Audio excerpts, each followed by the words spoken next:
అంతేకాకుండా ముఖ్యమంత్రి గారు కూడా ఈ కాలనీస్ గురించి మంచి సూచనలు చేయడం జరిగింది. ఇన్ఫ్రాస్ట్రక్చరు బాగా చేయాలని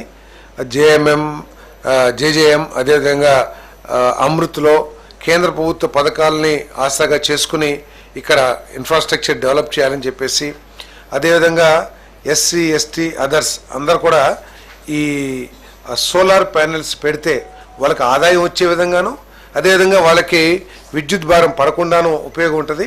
ఏదైతే subsidy central government state government ఇస్తుందో అవి ఇచ్చేసి మిగతా అమౌంట్ అప్పు తీరే వరకు కూడా ఆ పవర్ని ప్రభుత్వమే కొనుగోలు చేయటం, ఇవన్నీ కూడా చాలా ఆలోచన చేశారు. ఇవన్నీ కూడా డెవలప్ చేయాలని చెప్పేసి ముఖ్యమంత్రి గారు, ఎందుకంటే ఈ కాలనీల్ని చాలా బ్రహ్మాండంగా చేయాలి, నివాసయోగ్యమే కాకుండా చాలా క్లీన్లీనెస్ కానివ్వండి, లేకపోతే డెవలప్డ్ ఇన్ఫ్రాస్ట్రక్చర్ అంతా ఉండేట్టు చేయాలని చెప్పేసి వారి ఆలోచన చెప్పేసి మనం చేస్తాను.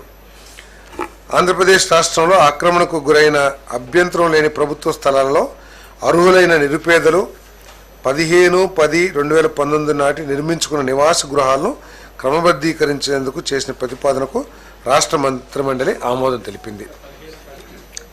15/10/2019 అప్పటికి ఆల్రెడీ అప్లై చేసుకున్నారు, ముందు అప్లై చేసుకున్నట్టుని చేశారు.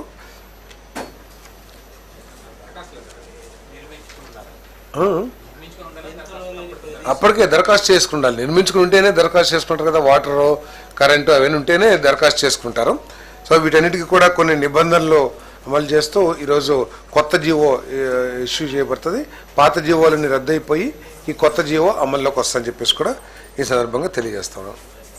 ఇదిగా ఆక్రమించుకున్నాడు గవర్నమెంట్ అంటే అబ్జెక్షన్ లేని ఇళ్ల స్థలాల్లో ఇప్పుడు మనం చూస్తున్న కొన్ని ప్రభుత్వాలు నిర్దాక్షిణ్యంగా కొట్టేస్తుంది కొన్ని ప్రభుత్వాలు, కానీ ఇక్కడ ప్రభుత్వం అది కాకుండా మానవీయత కోణంతో ఆలోచన చేసి కట్టుకుని అభ్యంతరకరం లేని ప్రభుత్వ స్థలాల్ని క్రమబద్ధీకరించాలని చెప్పేసి నిర్ణయం తీసుకుంది. దానికి కూడా టారిఫ్ లాగా పెట్టారంటే 150 గజాల వరకు ఏమో బీపీఎల్ ఫ్యామిలీస్కి ఫ్రీగా, అదేవిధంగా 150 నుంచి 200 వరకు అయితే కొంత అమౌంట్ అది పెట్టండి.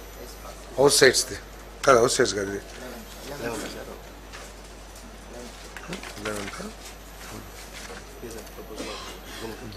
రెగ్యులైజేషన్.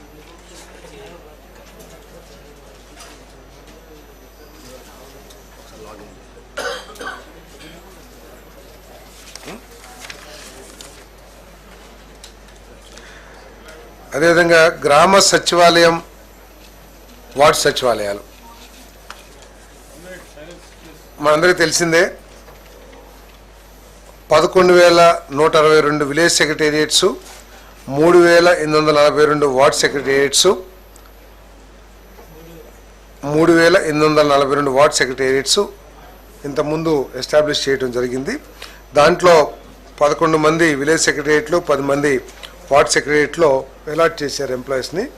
కానీ ఒక ఆలోచన రహితంగా చేసిన కార్యక్రమం కానివ్వండి, లేకపోతే ముందు చూపు కానివ్వండి, లేకపోతే ఏదైనా ఆలోచనకి ఫైనాలిటీ ఇవ్వకోకుండా చేయటం మూలంగా ఈ గ్రామ సచివాలయాలు అంత ఎఫెక్టివ్గా ప్రజలకి మేలు చేసే విధంగా పనిచేయట్లేదనే అభిప్రాయం ఉంది. తర్వాత వీళ్ళందరినీ కూడా గవర్నెన్స్ చేయటం కానివ్వండి, వాళ్ళకు ఒక మార్గదర్శకం ఇవ్వటం కానివ్వండి, ఈ చాలా లోపాలు కనపడతా ఉన్నాయి. దీన్ని దృష్టిలో పెట్టుకుని 3 కేటగిరీస్గా వీటిని విభజించడం జరిగిందని చెప్పేసి మనం చేస్తాం. ఇది ఈ గ్రామ వార్డ్ సెక్రటేరియట్స్ని 3,500 జనాభా పైబడి ఉన్న ఒక సెక్రటేరియటు, అదేవిధంగా 2,500 నుంచి 3,500 వరకు జనాభా ఉన్న సెక్రటేరియట్స్, అదేవిధంగా 2,500 కంటే తక్కువ ఉన్న సెక్రటేరియట్స్, జనాభా తక్కువ ఉన్న సెక్రటేరియట్స్.